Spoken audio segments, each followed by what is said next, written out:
How long have you been pursuing the Black Shields? Since they burned their first village. We tracked down the bastards responsible and fed their corpses to Stillwind.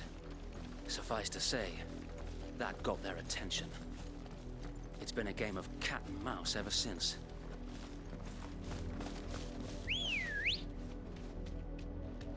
Come on. Yeah!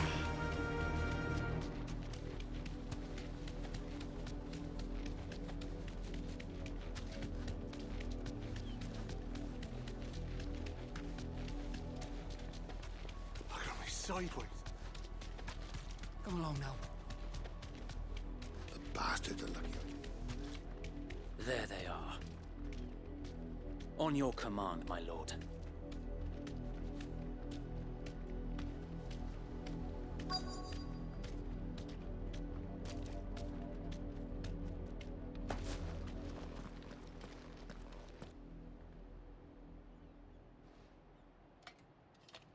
What is it now? I told you! We bear a message for the Vicereine. From the Guardians of the Flame.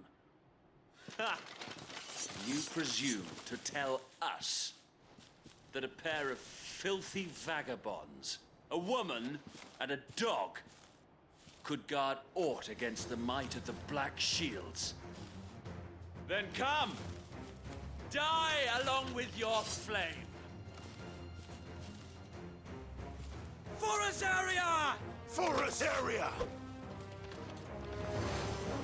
Your petty revolution ends here.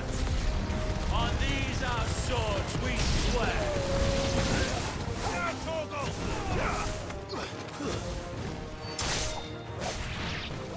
Bloody hell! Reinforcements from the far bank! Fight their battle.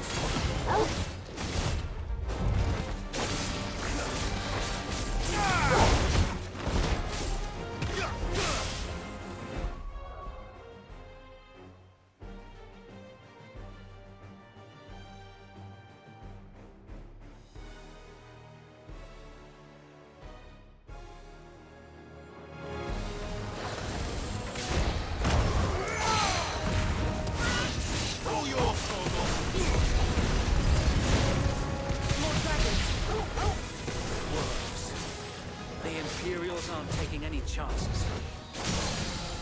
I can't say I'm flattered.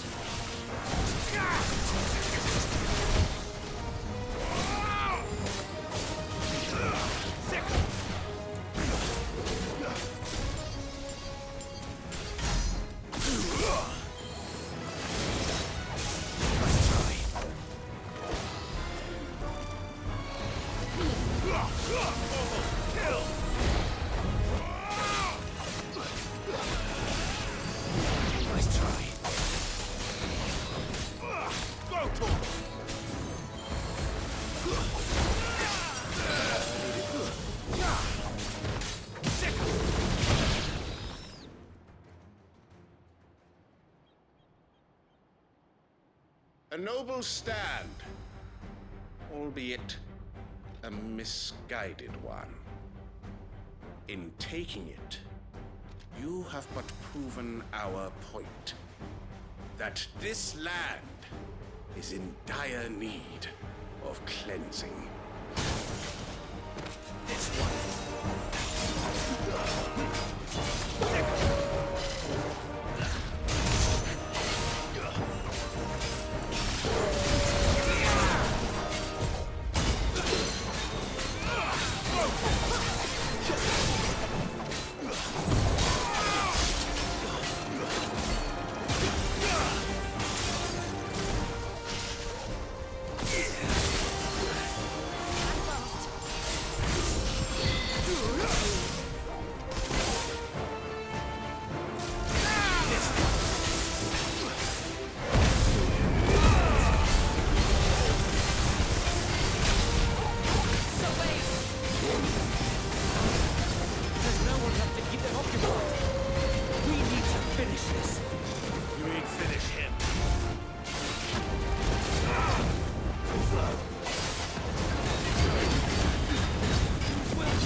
I don't see any more.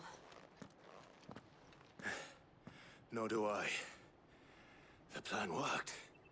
It did. It bloody worked. We sent every last one of the rotten bastards straight to the mud! Lord, perhaps this will be enough to stop the Cullings. For the time being, at least. Perhaps. Though I doubt my mother will take this loss well. She'll move swiftly to see her minions' ranks replenished. And then it will all begin again. I often wonder if the nation we once knew is gone for good. Her fields rot. Her people starve. We battled to preserve the flame that was, but for every foe we fell, another springs up in its place. Yet be that as it may, it is still our home, and we must fight for it, as we always have, and always will. For as long as the Firebird's flame burns in our hearts, the Duchy cannot die, and her loyal subjects may dream of a day when the Rosarian standard flies over Rosalith once more. So wait, Think we should fall back to Port Isolde before the garrison sends reinforcements? A sound strategy, my lord.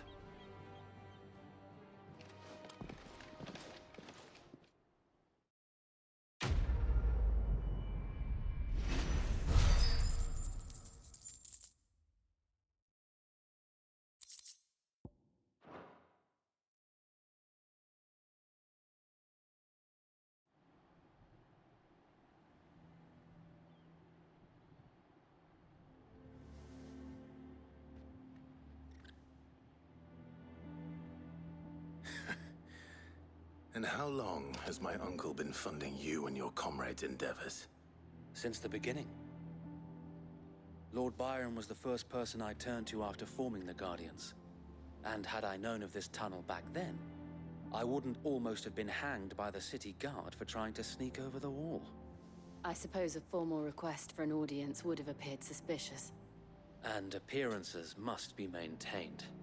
Were the Vice-Regency to catch wind of Lord Byron's involvement in our movement, they'd seize his estate and send him to the gallows, where he would be of no use to anyone. And so, though it sickens him to the soul, he plays the part of the loyal lord, knowing that one wrong move might prove his downfall. It is why he remains ever vigilant. Don't be surprised if he refuses you an audience, especially since you're famously dead. Then I will have to think of a way to prove that I am neither wraith nor wrongdoer. I might have something which could help with the latter. It's the mark of the Guardians. Display it, and those who love Rosaria will know where your loyalties lie.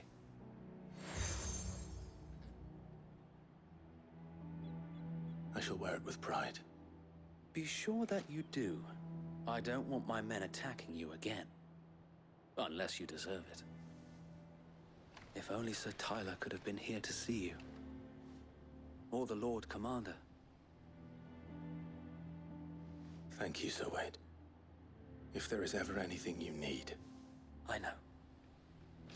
Go on now, my lord.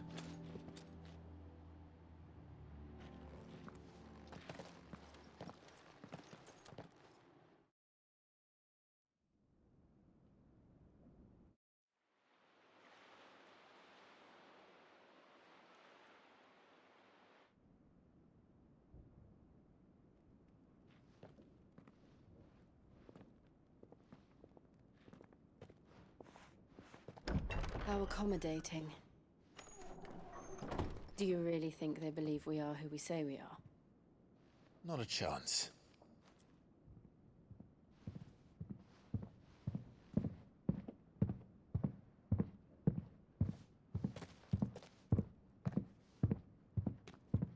Right, I guess. My uncle believes we're imposters here to rob him. And means to string us up himself.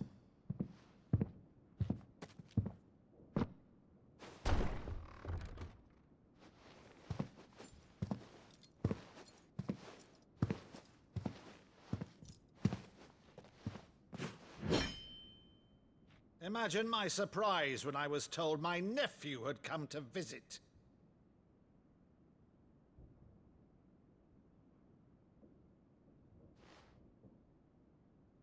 Clive Rossfield died long ago. And for uttering his name here, you shall pay with your tongue!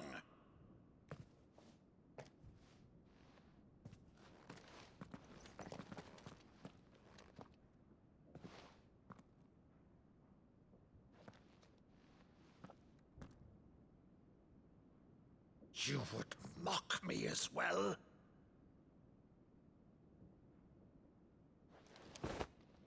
It is I, Sir Crandall of Camelot, loyal servant to Her Serene Holiness, Saint Sybil the Unshod.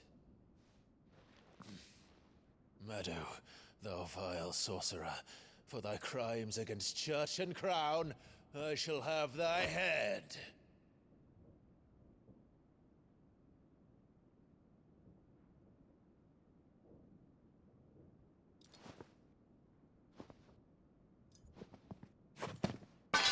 Curse thee, infectious flax wench. Even in death, must thou plague me still? Very well. I shall open the gates of hell, that thou might see thy charge once more.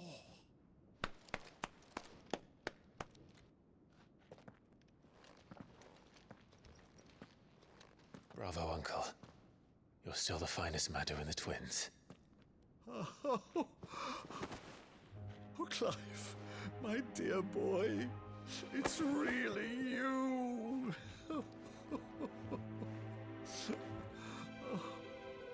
You always were fond of that scene from The Saint of the Sanctuary. Never did let me play Sir Crandall.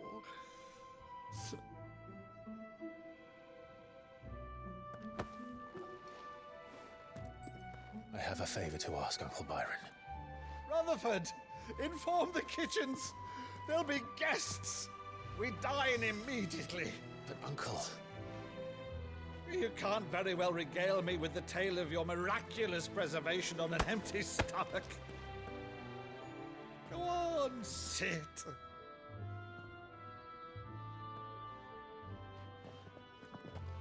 See that you use the good plates, Rutherford.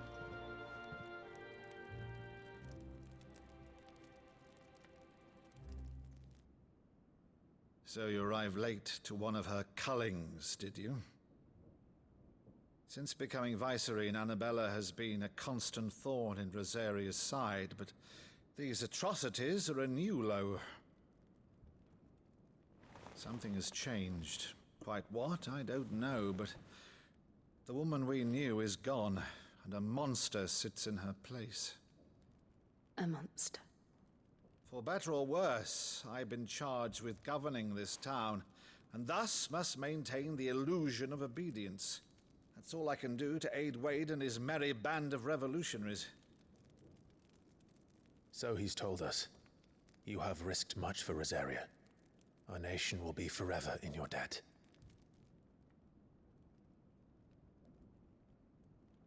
It has been 20 years, Clive. The nation your father and your forefathers fought to defend is no more. Perhaps it would be otherwise had I the courage of my brother.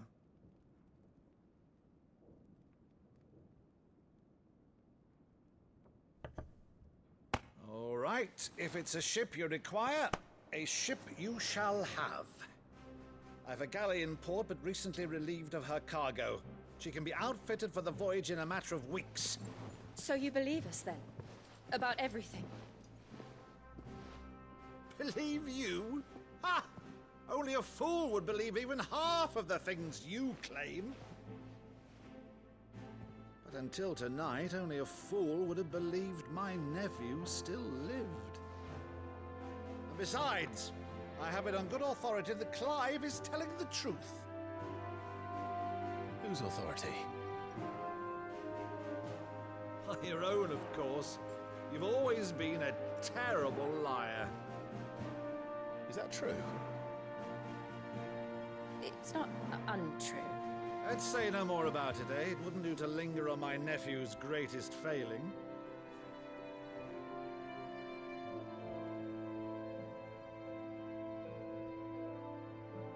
one thing I cannot believe, though, is all this about you being Sid.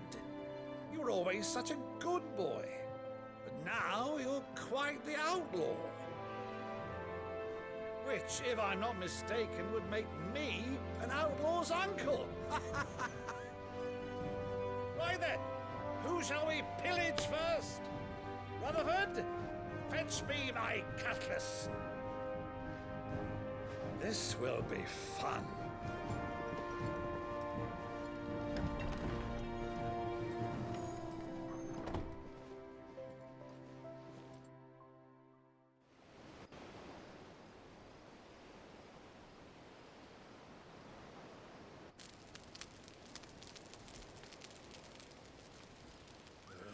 Over there. Go on. She's a fine ship, isn't she? Once outfitted, she'll bear us across the boiling sea to Drustinus in the space of 3 days.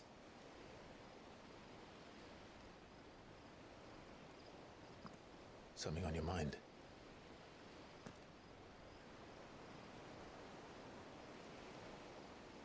Monsters. When I served the Iron Kingdom, I did so because I saw no other choice. Because once they learned that the lash would not move me, they turned it on those who could.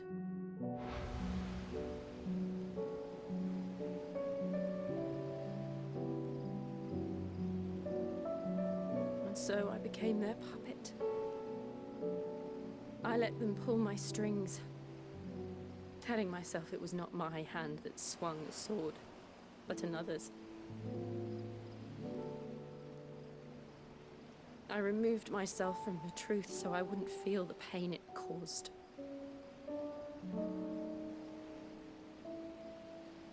And before I knew it, I no longer felt anything. Anything at all.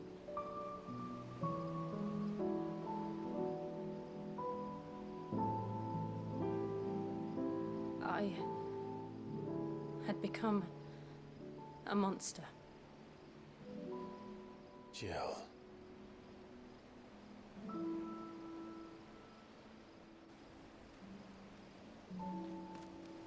I don't want to be a monster, Clive. Do you understand? I want to choose a different path, a better path. To live on my own terms. But before I can do that, I need to come to terms with my past.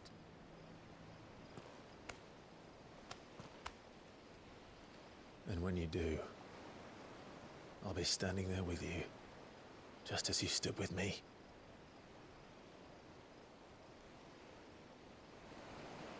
Thank you, Clive. I must atone for my sins. Only then, when it's done, will the monster cease to be.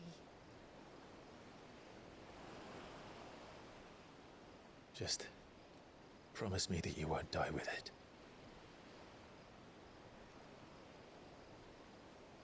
Now, let's get some sleep. The journey back to Benamir is long, and there is much to tell the others.